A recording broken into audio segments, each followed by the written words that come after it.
Buenas tardes. Pueden entonces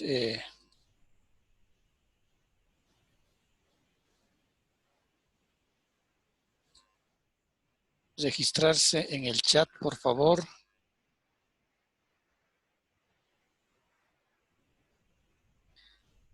Apellido paterno, apellido materno y nombre.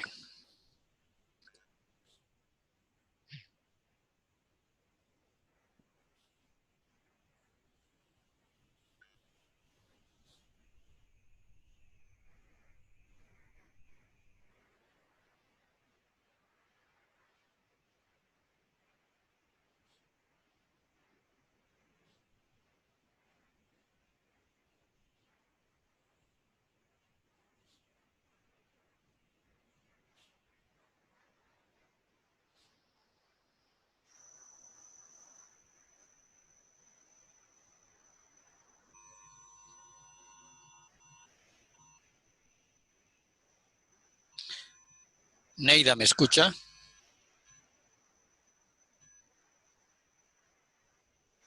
Sí, listen. Perfecto. Bien, ahora veremos estos dos países, Ecuador y Brasil, que forman parte de la oferta turística de Sudamérica y que, lógicamente, de acuerdo a los datos estadísticos que habíamos visto, el Brasil, Argentina y Perú son los principales países emisores de turistas internacionales en la región de Sudamérica. Y lógicamente, si nosotros vemos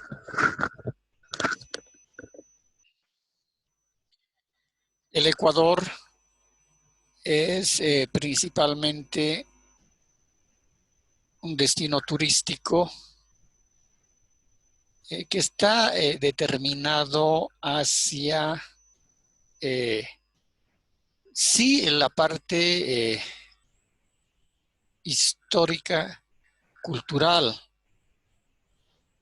como es aquella parte de las ruinas que han legado la cultura inca,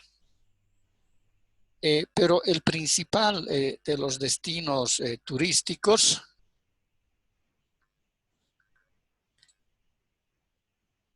en el Ecuador lo tiene justamente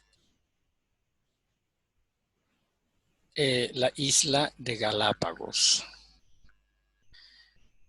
Tampoco podemos olvidar de que la línea que divide el hemisferio norte del hemisferio sur es la denominada la línea del Ecuador y justamente atraviesa por el Ecuador.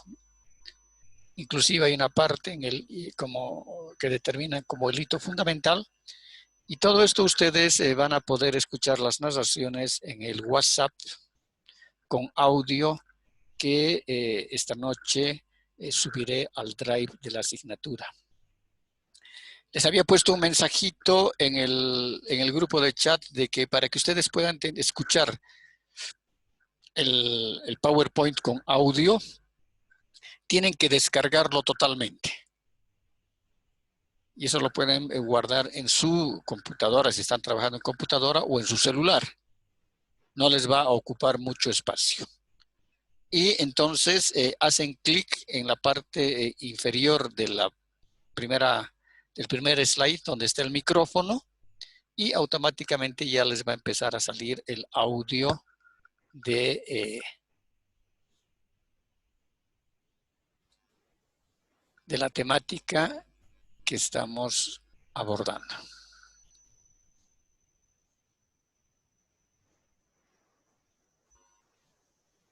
El turismo en el Ecuador, por las características, decíamos, geográficas, por las características culturales, por las características geomorfológicas, hacen también de que sea un país que tiene, en este caso, un legado, decíamos, por parte de la cultura inca. También tiene un legado que le ha dejado, lógicamente, la conquista española en sus iglesias, en los cascos históricos de muchas de las ciudades. Otra de las características fundamentales es también de que tienen algunos volcanes que se los puede visitar. Tiene una geografía desde la parte costera hasta la parte también de la cordillera, de los Andes, donde vemos nevados bastante altos. Tiene también la parte de la salida hacia el Océano Pacífico, lo que hace de que tenga interés turístico interesante, ¿no?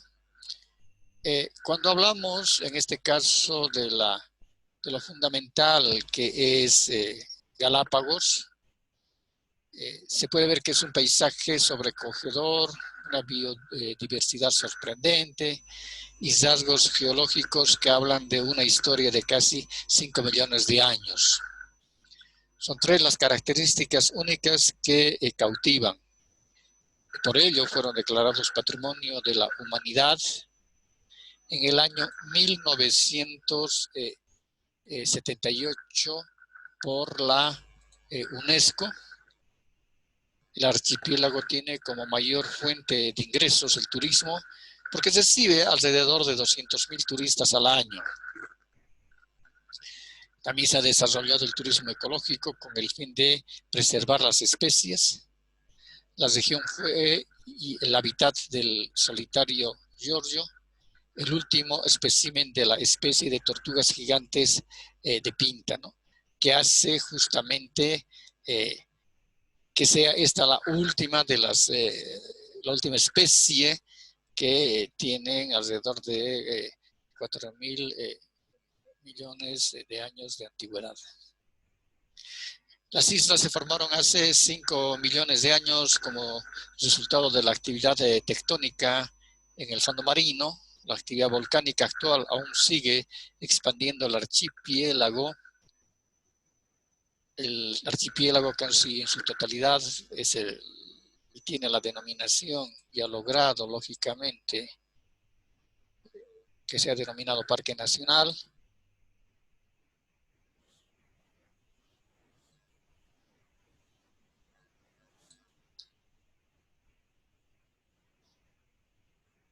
En cambio que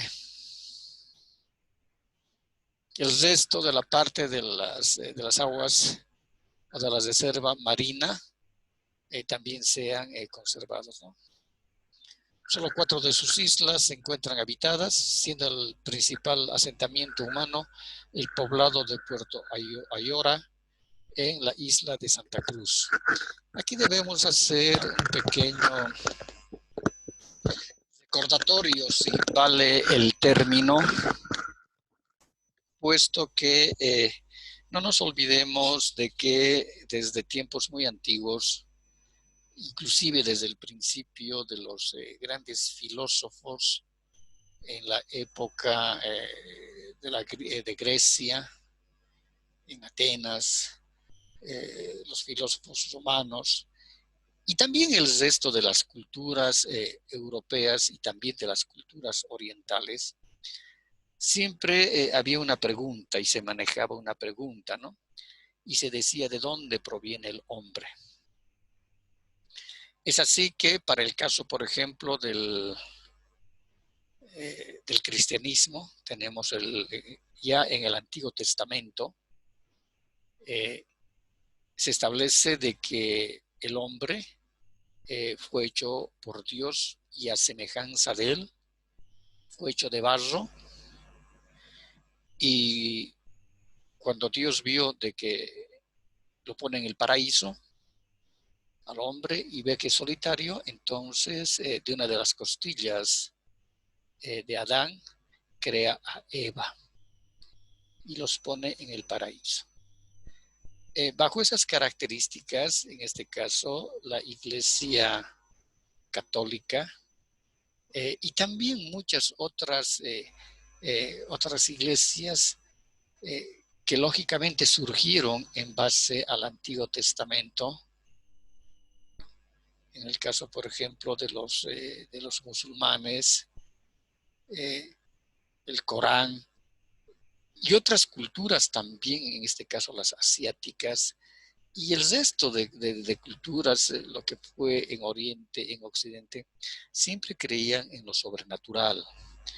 Y siempre esa pregunta surgía: ¿quién hizo al hombre?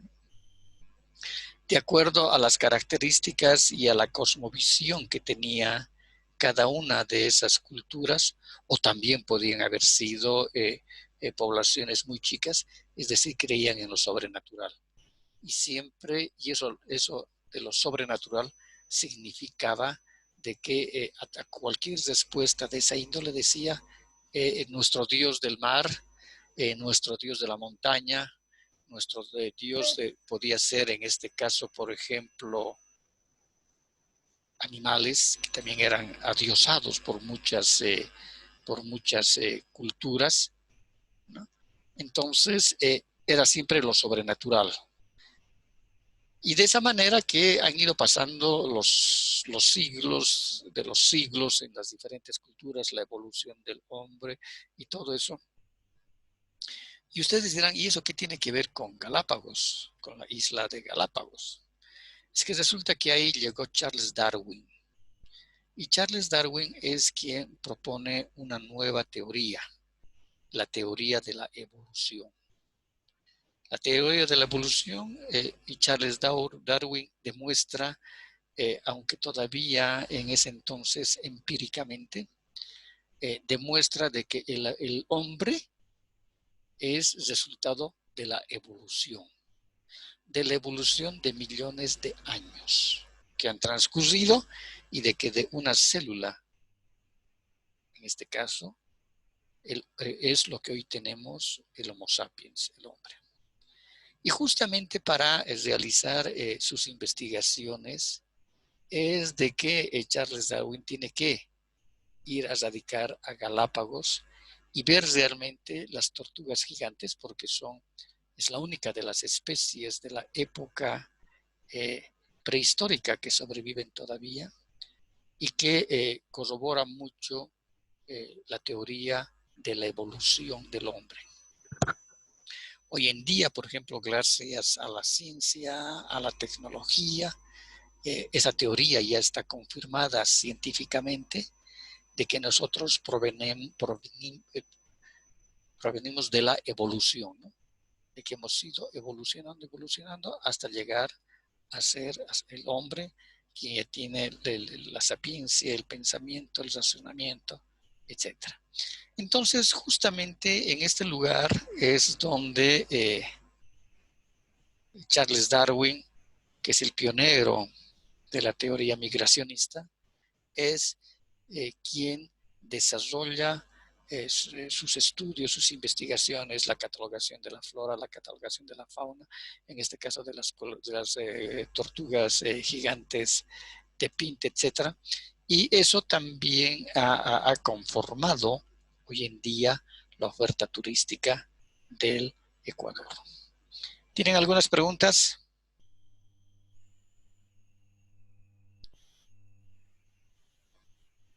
Catherine.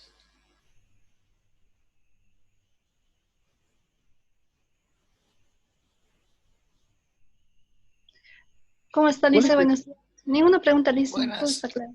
Perfecto. Alguien creo que levantó la mano. Hola, Alicia. Buenas tardes. Alan, buenas. ¿Cuáles serían los turísticos naturales más grandes de Ecuador? En este caso, Galápagos, ¿no? Es decir, la isla de Galápagos es la que es más visitada. Son 200.000 turistas año que ingresan a Galápagos e inclusive hay los volcanes también que están en Galápagos y en las otras dos, tres islas mucho más pequeñas. Eh, Lógicamente que también atraen visitantes las ruinas incas que existen en el sector, ¿no? Pero lo que más atrae justamente es la parte de los Galápagos. Y eso, como decíamos a un principio, es por toda esa trayectoria que ha tenido Charles Darwin en el contexto científico mundial, ¿no? Y que gran parte de su investigación también las realiza en Galápagos. Ya que mencionó los volcanes, hay un lugar turístico en Ecuador, si no estoy mal, que es como una cantera llena de agua, que creo que se formó gracias a la erupción Bey 6 de un volcán, creo. Sí, hay justamente y en la... A ver, voy a recorrer.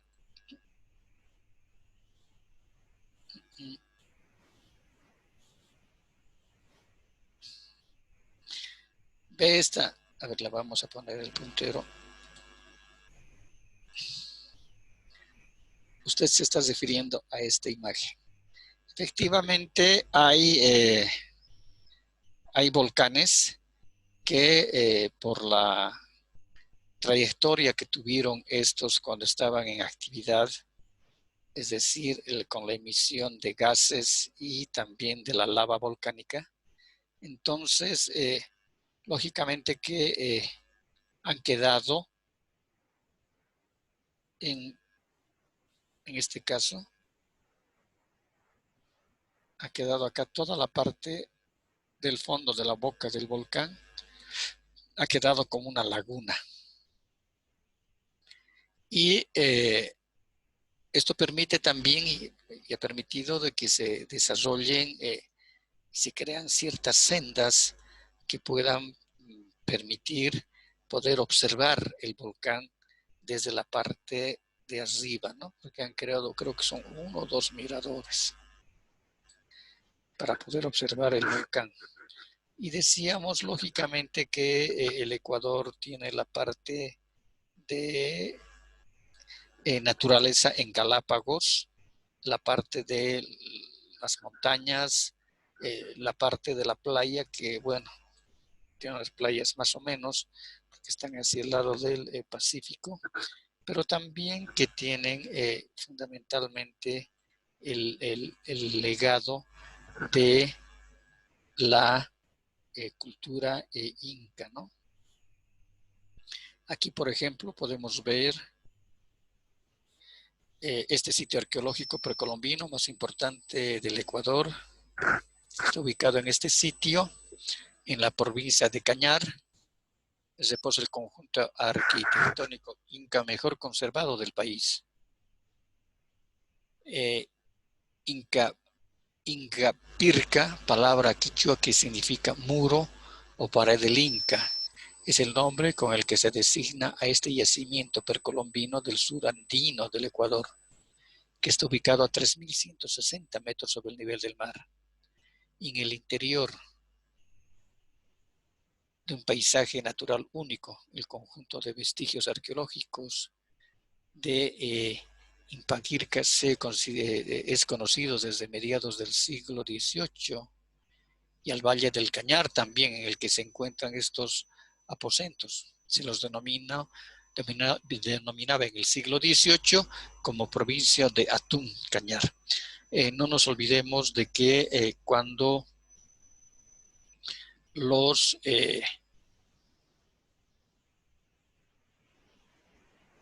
llegaron los españoles, los colonizadores españoles a Sudamérica, y habíamos dicho que los principales desembarcos se habían realizado en el Perú, ¿no? En el puerto del Callao. El Callao es la provincia del Perú, de las provincias de Lima, que está muy cerca. A Lima está casi a 12 kilómetros. Entonces, cuando llegan los españoles es cuando existe la pugna en el poder del rey inca, ¿no? Del soberano inca, donde se divide la administración del imperio inca en dos sectores. Uno que sería administrado desde el Cusco y que abarcaría todo lo que es el Perú y parte, es decir, lo que es hoy Bolivia, parte del norte argentino y una partecita también que han tenido su incidencia los incas en el norte chileno. Y la otra parte iba a ser administrada desde el Ecuador, desde Ingapirca, ¿no? Porque ahí se fue el otro rey inca, ¿no? Entonces, eso también hace de que tenga su importancia histórica y cultural. Porque si podemos ver acá, el monumento está muy bien conservado, ¿no? Y por ejemplo, ahí surge la pregunta, ¿cuál es la principal de las, en este caso, del sitio arqueológico inca más importante en Bolivia? ¿Dónde se ubica? Ayúdenos a ver, Alan. Dígame. El sitio arqueológico más importante que nos ha dejado el imperio inca, ¿dónde se ubica en Bolivia?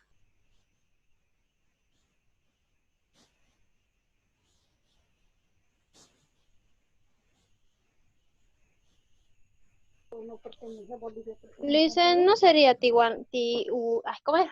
Tiwanaku? Ya, ahora, en relación a Tiahuanaco, Tiahuanaco es una cultura anterior que la inca.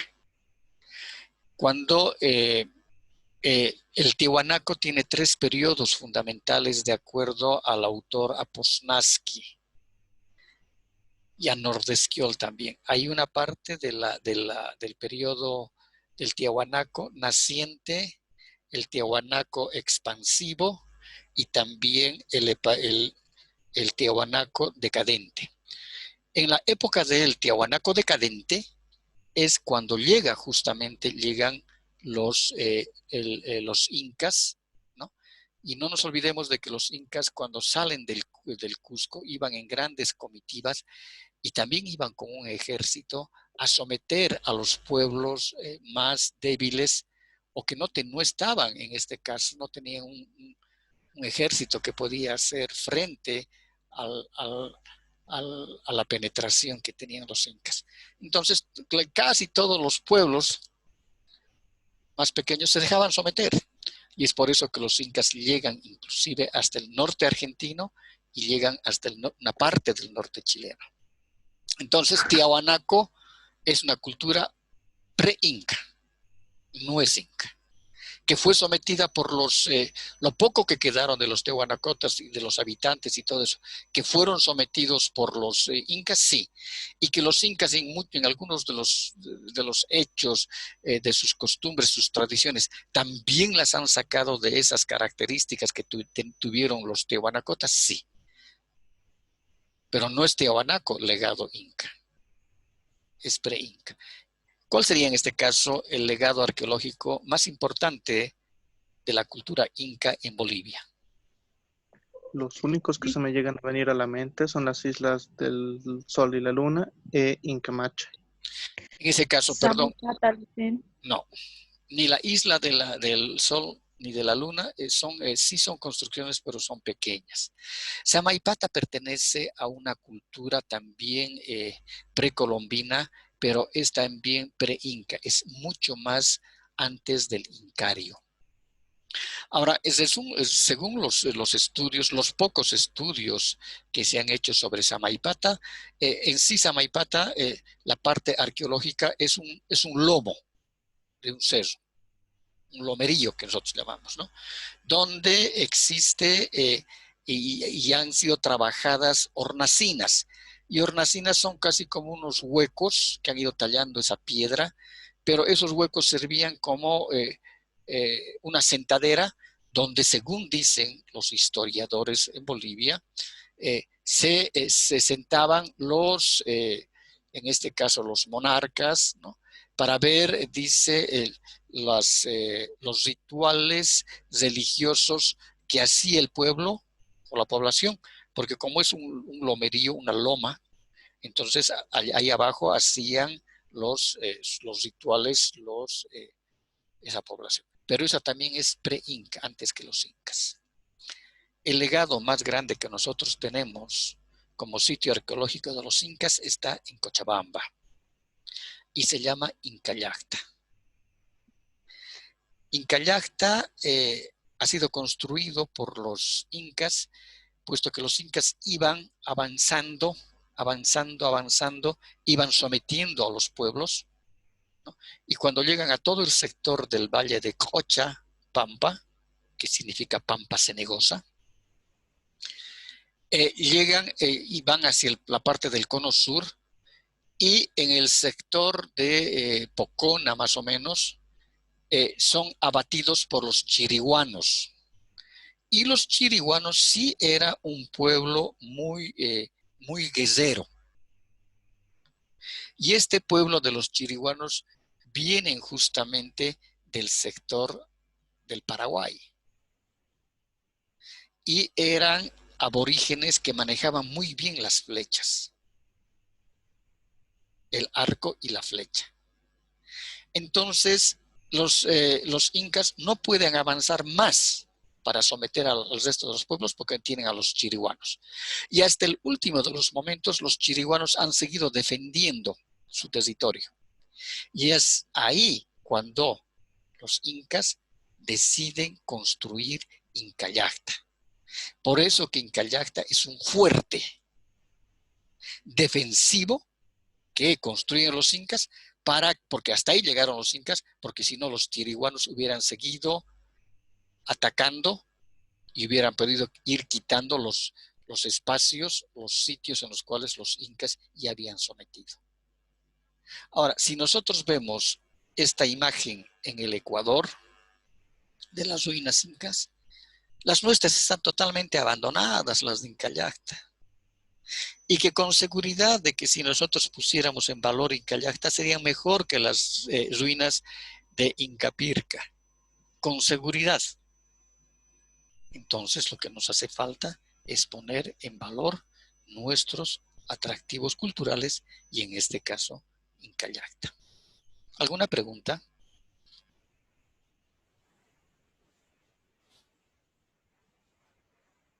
Creo que Licen, sí, Selena, dígame. no, siga Selena. Licen, una pregunta.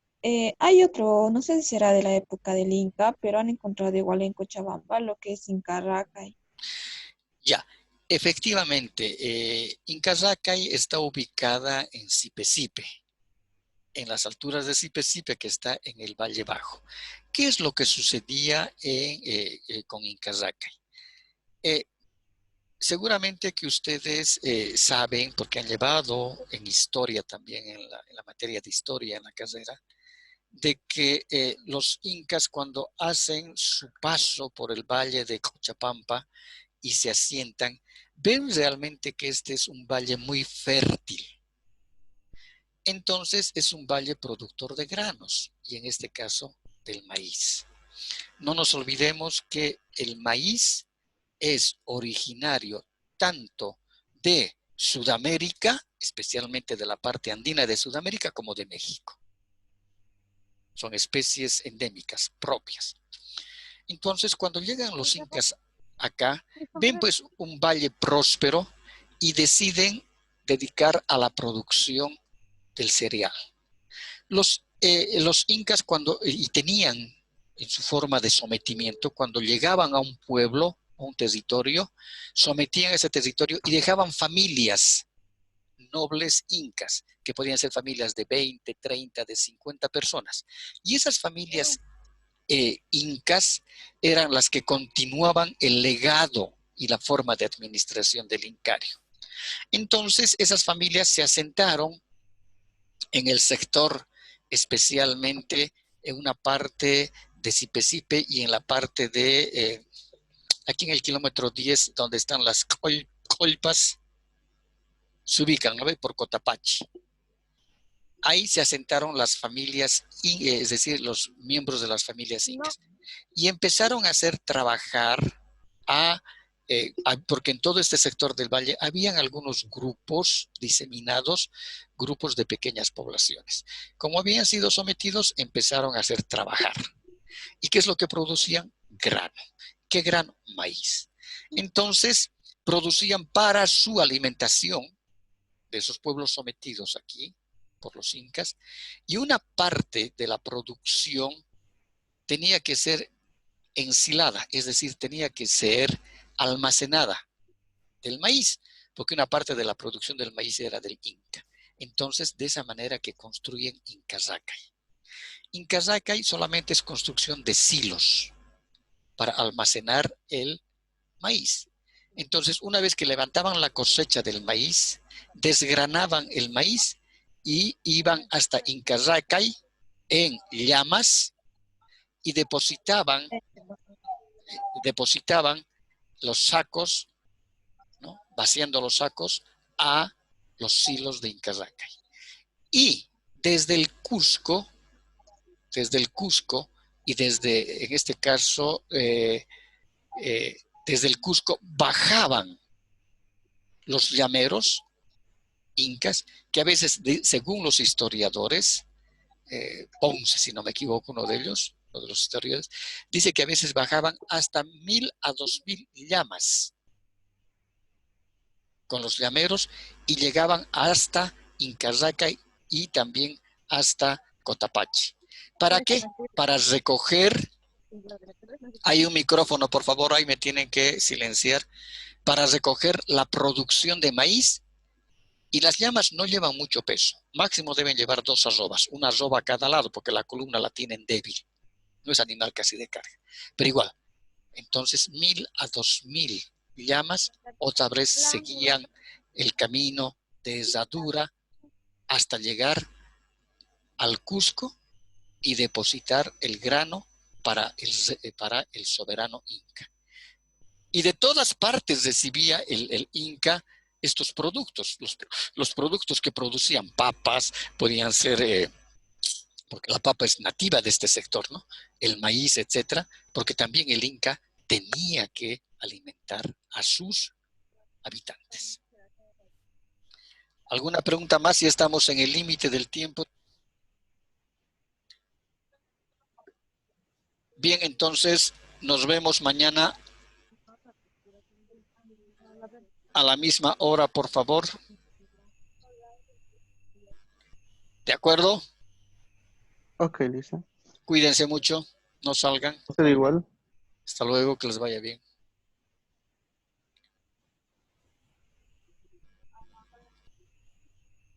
Pero se la Maite le están dando. Sí, le dan la Maite.